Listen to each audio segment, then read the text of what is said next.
Welcome back, everyone. I'm the BACKLASH Gamer, and we're back with another archetype from the Dark Archive. It should be hitting the street in just a couple days, so some of my videos obviously will be coming out after the release, but I think that's perfectly fine, especially because no one seems to be talking about the archetypes, or at least as much as we're doing on this channel. I do apologize for the couple. I said I was going to do them like every day. I needed a break. I was a little over ambitious coming back from COVID. I wanted to make the content. I really did, but I was just getting very, very tired. It's a lot to take each of these archetypes or classes and consume, digest, and then reproduce all these videos. And then I meant to do so yesterday and was unable to essentially get the time to record without disturbing any of the people I live with. Hopefully one day we'll live in a place where, I can just record at any time without having to worry about bothering anyone. But that being the case, we're going to hop right into it. But before we do, if you like this video, like it so people can see the video, helps with the algorithm, yada yada. If you want to see more content like this, subscribe, because we do all of the archetypes in Pathfinder 2E, as well as a bunch of other really fun kind of videos. We got to talk to Mark Seifter recently, and we have some more fun projects along the way. You can also join our Discord linked in the description, where we talk all things tabletop, including war games like Warhammer 40k. And I always recruit there first for any of my games. So if you want to play with me and my friends, that's where you want to be. And if you want something a little less committal, you can just go over to the Twitter and follow me there, where I try to anyway talk about everything that's coming up when it comes up. But with that, today we're going to be talking about the Cursed Maelstrom. All right, the Cursed Maelstrom, and I have to pull up at least the dedication just so I can read it. If it bleaches out my face, I apologize. But the Cursed Maelstrom is a very interesting dedication. It's all about manipulating essentially a living curse inside of you. Now, the Cursed Maelstrom is a rare archetype similar to the Living Vessel, and that's because this one does have some GM specific jobs that need to be done, so it offers more work for your GM. And while they may be happy to do so, if a GM tells you can't use this archetype for whatever reason, just leave it be. It creates more work for them, and they already have a lot on their plate, and they deserve to, not have the players foist even more work on them than necessary. But honestly, compared to Living Vessel, this one's actually pretty easy. So let's talk about the dedication itself. So the dedication itself, the only prerequisite is that you are cursed or have been previously cursed. Now, this could probably be an RP curse, one that doesn't have any mechanical benefits, just a backstory thing, like if you take the cursed background. Or this could be at some point your characters fought like a witch or something that placed a curse on you. Whatever the case may be, this archetype dedication is all about manipulating that curse that's in you or the dregs of it that still remain. So the general gist, and it's a lot of text here, but here's essentially the gist of what happens. So during an encounter, you can channel the power of your curse when you become cursed or put under the effects of a misfortune effect. So anytime your character is put under the misfortune effect, you can go into what's called the Cursed Maelstrom state. And the Cursed Maelstrom state is essentially you exude an aura that in a 10-foot emanation around you, everyone, it takes a -10 status penalty to all saving throws and skill checks due to the storm of bad luck swirling around your body. Now, this does affect everyone around you in a 10-foot emanation. So this one, you do have to be worried about your positioning compared to your allies and enemies. This also doesn't affect DCs. So this does not reduce things like AC, spellcasting modifiers, or whatever. And this doesn't affect attack rolls. This only affects saving throws and skill checks. The saving throws part is potentially really good. Reducing saving throws in any respect can make monsters more likely to fail or crit fail effects from your casters or even your melee combatants if they're attempting to escape from a grapple, for instance. But this one is potentially, anyway, a bit encumbersome for your DM because obviously misfortune effects are not very common in the game. Your GM can offer at any point during an encounter when you succeed a check to have you roll again under a misfortune effect. So you take the worst of the two effects. If you agree and roll again, then you can enter your cursed Maelstrom state. Now, if any effect would cancel out this misfortune effect for whatever reason, then it negates the benefit of going into your Maelstrom state and it just doesn't occur. So you can't weasel your way around it. You have to put yourself out there and risk failing a check that might be important to, offer something to the cursed Maelstrom inside you to go off with. Honestly, as a GM, I would allow it if my player would ask me, hey, I made this really good. I made a crit roll against this enemy. Can I re-roll to go into my cursed Maelstrom? And I think I would allow them. Like, this kind of, it says the GM can offer you. And obviously, the point is that this is unlucky. So the check has to be somewhat relevant. But I feel like the player can offer some assistance as long as they're not asking for every succeeded check, especially ones that don't matter. Don't bother your DM, obviously, with it.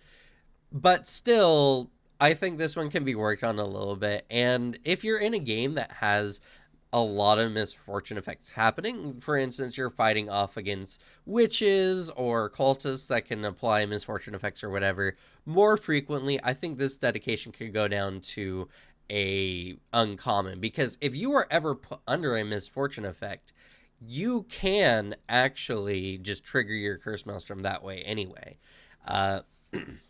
You do get one other ability that comes from the maelstrom state. During this state, you get in a special action called the Expel Maelstrom. It's a curse effect. It's under necromancy and the occult traits. Now, the requirement is that you're under the curse Maelstrom. Now, you can direct the Maelstrom to any one target within 60 feet.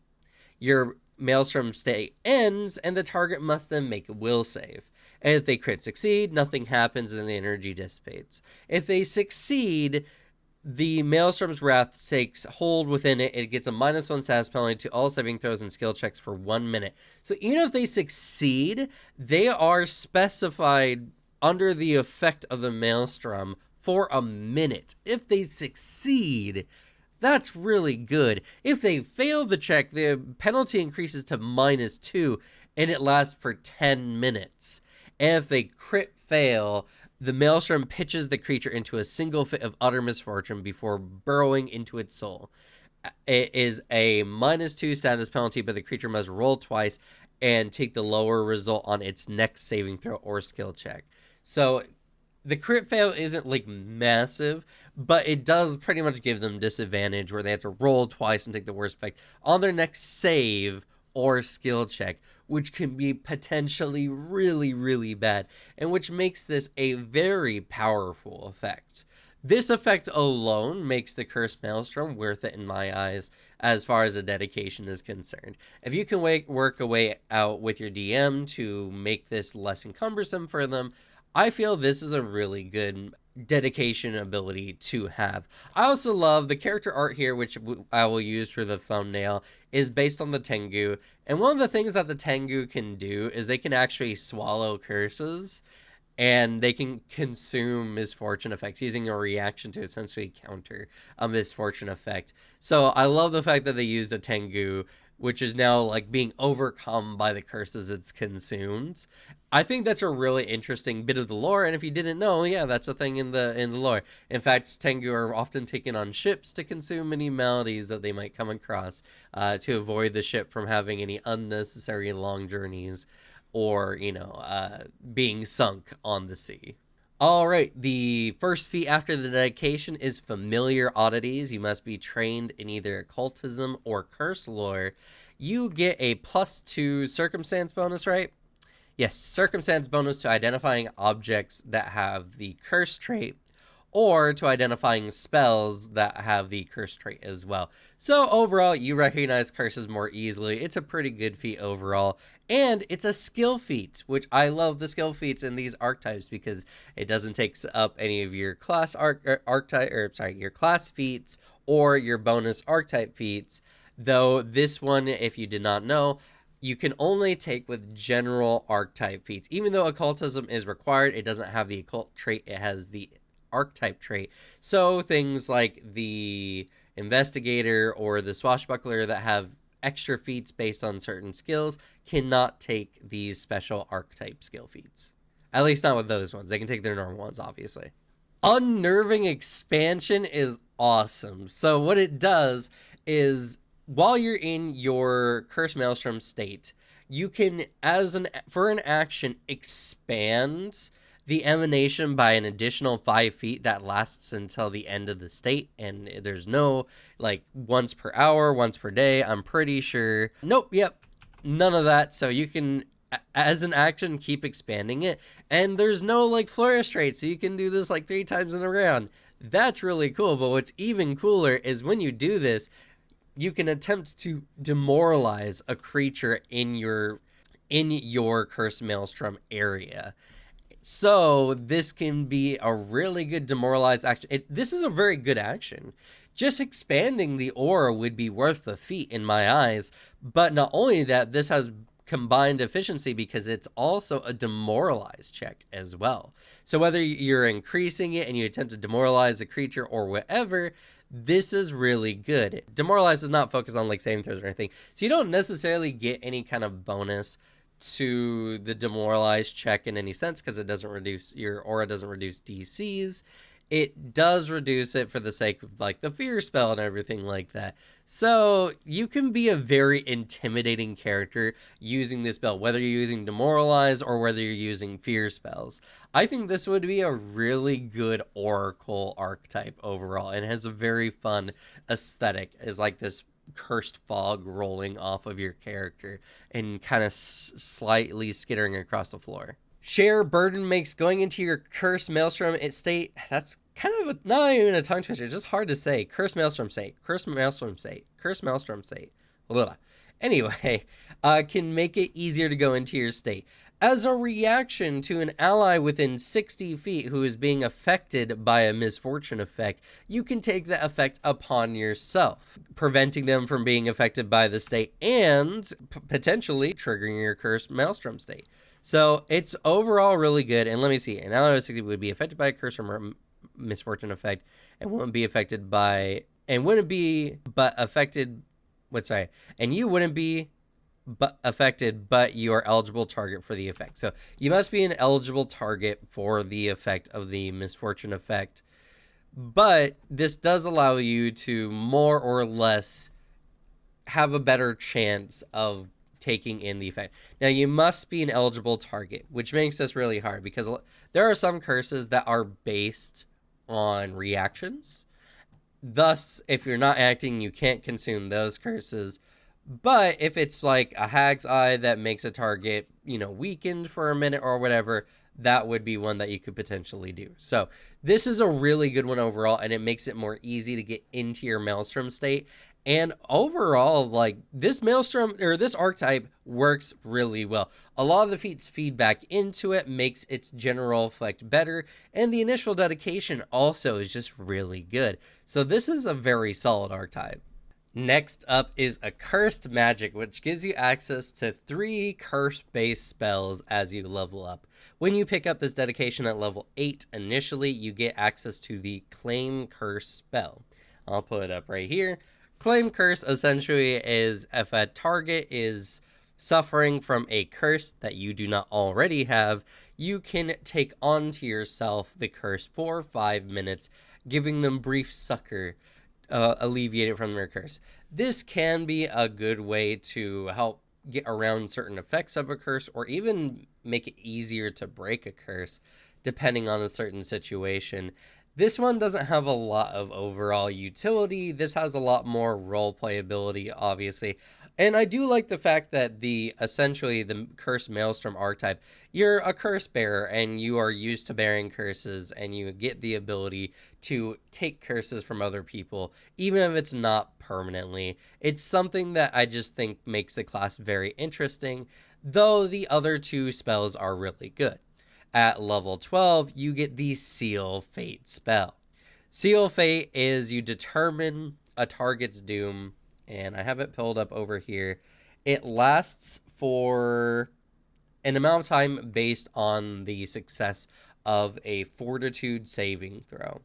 Now you pick one type of energy damage. One type of damage from acid, bludgeoning, cold, electricity, fire, negative, piercing, slashing, or sonic. The target must then make a fortitude save. If they crit succeed, nothing happens. If they succeed, for the next round, they have a weakness 2 to the given effect until the end of your next turn.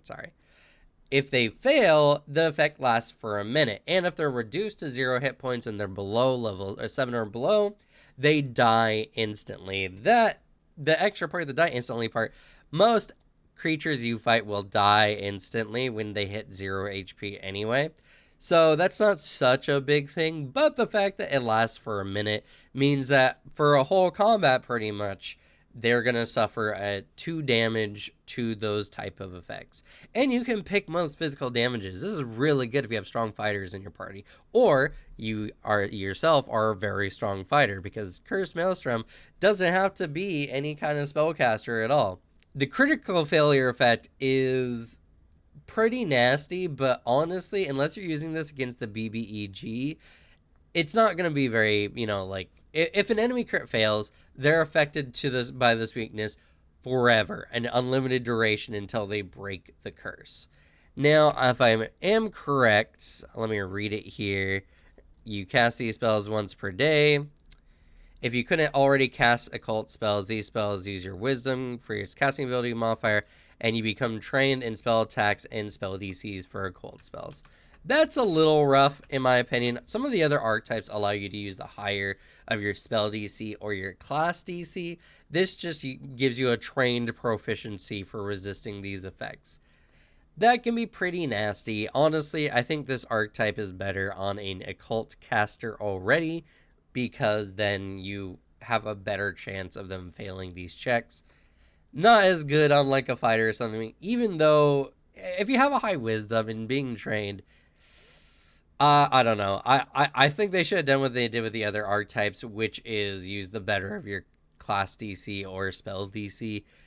And that's probably how I would rule, especially with the precedents set by other archetypes, and the fact that it's already hard enough to go into your Cursed Maelstrom state as is, and going into the state means failing a check potentially. So that's how I would rule it overall. Let me talk about the last spell you get at level 12, which is Inevitable Disaster. And more or less, it's a really interesting spell. You cast it on the target. They must make a fortitude save, correct? Yes, they have to make a fortitude save. And in a D4 rounds, they will take 55 damage no matter what. If they crit succeed the check, obviously they don't take any damage. If they succeed, they take half. If they fail, they take the 55. And if they crit fail, they take 110. But yeah, the fun thing about this particular curse is the fact that they take this damage no matter what. If they fail the check, they're taking this damage if they go to another plane. If they somehow enter into like a sphere of invulnerability, nothing prevents this damage. It's really good. It's a very strong effect. And essentially the DM just comes up with some way that this curse takes form. So it's one of those kind of spells that has a lot of roleplay potential to it. I love how it interacts with essentially the Cursed Maelstrom as far as themes are concerned. And you get 3 spells. Now these ones, unlike some of the other ones from the other archetypes in this book, are not once per hour. These are once per day, but you do get 3 spells. The other the other feats from other archetypes that give you a spell once per hour, the whole feat is dedicated to that one spell pretty typically. So this one I think is pretty balanced. And again, like I said, I would make it where it's the higher of the spell DC or class DC for this archetype specifically. But overall, Accursed Magic is pretty good. All right, we're almost done. Just a couple more feats. I apologize. This one has a lot of feats in it, but I feel all of them go by pretty quick. So hopefully this video isn't too long. The next one, every time I do that, I always forget. The next one is going to be Counter Curse. And this one's very strange. So on my initial reading of it, I didn't realize, but the reactions trigger is if an ally is affected by a curse emanation, or I think it's a curse emanation or misfortune effect from an opponent or object. Oh, a curse emanation is targeted by or in the emanation of a curse or misfortune effect from an opponent or object to which you are aware. This one's strange. Targeted by or within the emanation. Okay, so never mind. My initial reading was right, but the wording on this is very strange. It should be if an ally would be affected by a misfortune or curse effect that is within 30 feet of you. The emanation part just doesn't add anything. But yeah, so essentially what happens is if you're in your cursed Maelstrom state, as a reaction, you can essentially chuck your curse at the effect and attempts to counteract it. As a reaction, you focus on your ally, you use your curse to counteract that curse.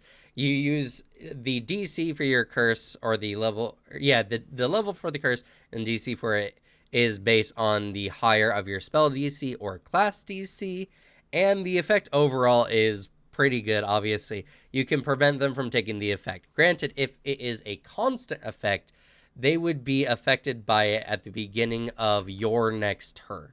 So this gives them the opportunity to get out of a curse if it's an area effect, or get away from a target if it's an area effect, or this can at least alleviate the effect for a while if you guys are dealing with some kind of entity that exudes an aura effect.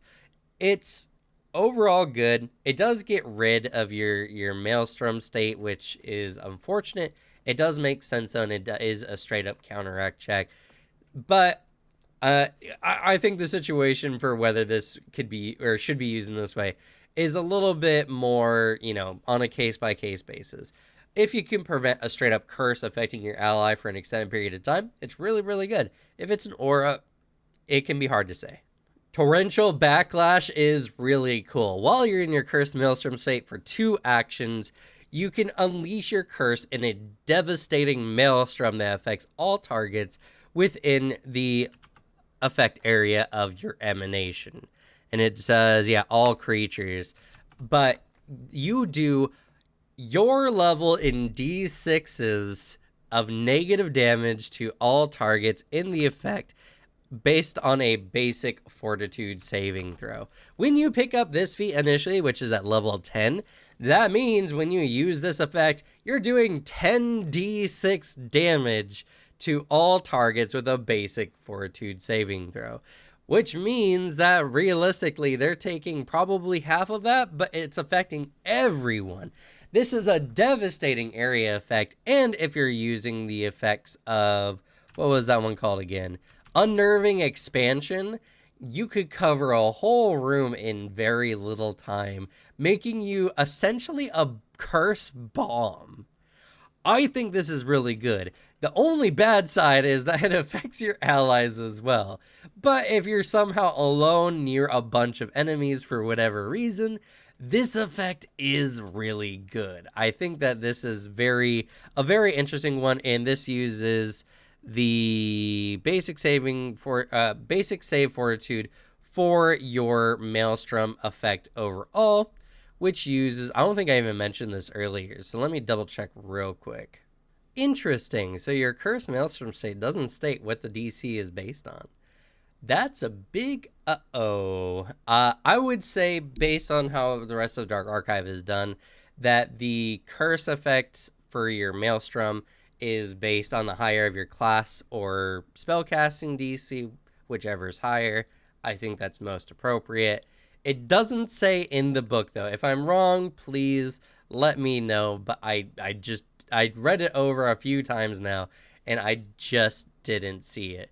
So, at least until stated otherwise, and to make this available for most classes, higher of your class or spell DC, whichever is higher. And something I didn't mention as well, while you're in the effect of your Curse Maelstrom, you cannot benefit from fortune effects, nor can they counteract your misfortune effects. Something that's important. Anyway, Torrential Backlash, really good class DC or spell DC for them to try to ignore the damage of 10d6 starting out, and by the end of the game, it could potentially be up to 20d6, which is utterly devastating. Reverse Curse. This is a feat that comes off of Counter Curse, and essentially what happens is if you successfully counteract the curse, it flies back at the initial individual or thing that was initially casting the curse, and they must make a saving throw based on their own DC for the effect. If it is a constant effect like Aura of Despair or something like that, then they're only affected until the beginning of their next turn. But what makes this good is that this is a reaction based on what action they're taking on their turn, typically. So, that being the case, you have a whole round to take advantage of them being affected by this curse. And honestly, because if you're going to take counter curse anyway, this is just a good added effect on top of it, and it's some good backlash. Overall, it's a pretty decent feat. Again, misfortune effects don't come up that often, but I could still see it being used, especially in some kind of campaigns. And I'm sure the campaigns in the Dark Archive book, which you all get to see here if you buy the book or if you know someone with the book, probably have a lot more misfortune or curse-based effects. And that's going to be it for the Curse Maelstrom. That one went on, well, to me, that one was a pretty long one. I've been recording this for about 36 minutes now. It'll probably be much shorter for all of you. I had to sit down and read some of these again, and I've read this about 3 times through. Of all the archetypes, this one just has some things that are a little bit harder to grasp, or that the rules were just not completely written on, like the initial saving throw for the Maelstrom effect itself isn't actually in there, or at least I didn't see one. So, yeah, hopefully it wasn't that long for y'all, and I hope y'all enjoyed. With that, we're going to end it. So, thank you all so much for being here. Good luck with your games. Leave your bad luck to me or the Cursed Maelstrom, and I'll see you all next time. Bye.